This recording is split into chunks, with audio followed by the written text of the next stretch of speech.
যে কোনো রান্না সহজভাবে দেখাতে আমার ভালো লাগে। আজকে আমি ঝামেলা ছাড়াই তৈরি করে দেখাবো সুজির হালুয়া। হ্যালো এভরিওয়ান, আসসালামু আলাইকুম। সুজি রান্না করার জন্য প্রথমে আমি 1 চামচ ঘি কড়াই দিয়ে কাজু বাদাম কিশমিশ ভেজে নিব। কাজু বাদাম কিশমিশ ভাজার পরে আরেকটু ঘি দিয়ে তারপরে আমি সুজি ভেজে নিব। খুব বেশি সুজি ভাজবো না, সামান্য একটু ভাজার পরে তারপরে 1 কাপ চিনি দিয়ে দিব। চিনিটা যে যার মতো দিতে পারেন, আমি আমার স্বাদ মতো দিয়ে দিয়েছি। এখন দিয়ে দিব লিকুইড দুধ, আগে থেকে জাল করে রাখা ছিল। এরপরে দিয়ে দিব দারচিনি, এলাচ, তেজপাতা। হালুয়ার স্বাদ বাড়ানোর জন্য দিয়ে দিব গুঁড়া দুধ।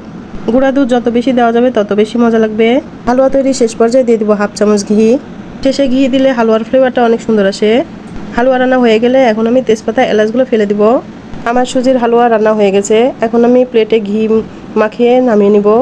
গরম অবস্থায় প্লেটে সেট করে নিব। হালুয়াটা বেশি হয়ে গেছে, সেজন্য পরে আমি প্লেট থেকে ট্রেতে সেট করে নিয়েছি। এখন আমি ঘিয়ে ভাজা কাজু বাদাম কিশমিশ দিয়ে সাজিয়ে নিব। এই তো আমার সাজানো কমপ্লিট। এখন আমি ফ্রিজে রেখে দিব। সুজির হালুয়া যত ঠান্ডা হবে কাটা তত সুবিধা হবে। আমার এত ধৈর্য নাই, তাই একটু ঠান্ডা হতেই কেটে নিছি। কোনো কিছু তৈরি করলে সাথে সাথে না খাইতে পারলে আমার শান্তি লাগে না। আমি অত ভালোভাবে কাটতে পারি না, যেমনভাবে কাটতে পারি তেমনভাবেই দেখাচ্ছি। একদম কম খরচে ঝটপট বানিয়ে ফেলুন এই হালুয়া। অসম্ভব মজা ছিল খেতে। এই হালুয়া নর্মাল ফ্রিজে রেখেও অনেকদিন খাওয়া যায়। আমার ভিডিও ভালো লাগলে লাইক, কমেন্ট, শেয়ার করে পাশে থাকবেন। আল্লাহ হাফেজ।